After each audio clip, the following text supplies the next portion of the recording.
Bonjour à tous.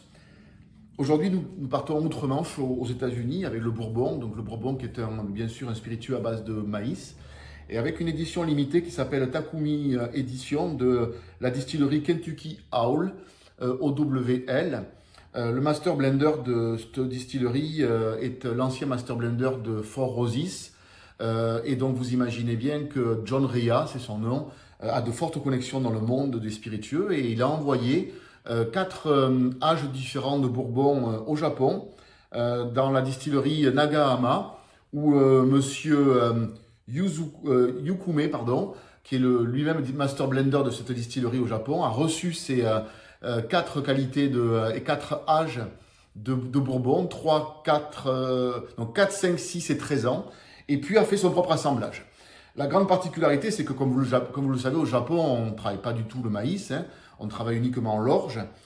Et donc, c'est un bourbon qui a un style un petit peu plus léger que la plupart des bourbons qui sont extrêmement marqués par le vieillissement, puisque le bourbon doit vieillir pendant plusieurs années, 2-3 ans, dans des barriques extrêmement brûlées à l'intérieur qui lui donnent un caractère très très marqué par le fumé, le boisé, etc.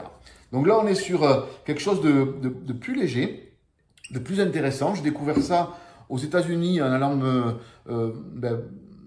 voir mes distributeurs d'Armagnac. Et on a une grande surprise parce que, comme je vous le disais, le Bourbon est en général assez lourd et assez marqué par le vieillissement. Alors que là, on a une belle finesse. Alors, on a bien sûr tout ce côté vanillé que l'on retrouve dans les eaux de vie des États-Unis, dans les Bourbons des États-Unis. Mais là, avec un côté beaucoup plus pomme, tarte aux pommes, beaucoup plus agréable et fruité.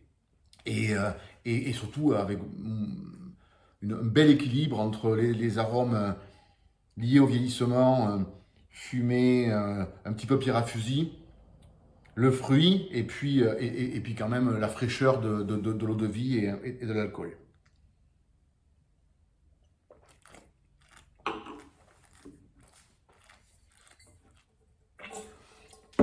C'est un peu la même chose en bouche, hein. Grande finesse. Ces bouteilles sont signées par les deux master blenders. C'est un joli clin d'œil entre l'association de deux distilleries avec deux approches de ce métier complètement différentes et le résultat est, ma foi, super intéressant. En tout cas, moi, ça m'a redonné envie de goûter, de boire du bourbon parce qu'il y a cette fraîcheur et cet équilibre qui me séduisent beaucoup.